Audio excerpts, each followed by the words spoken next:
Sa araw na ito ay tayo pinagkalooban ng Diyos ng bagong buhay.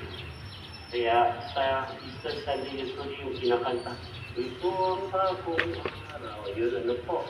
No?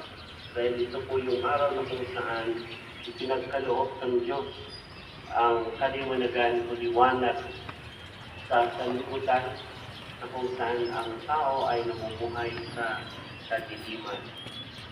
Kaya lubos natin ikinaganap ang pagkabuhay niya upang ang sanlibutan ay makakita, makasilay ng liwanag at buhay na talagang kaaya-aya.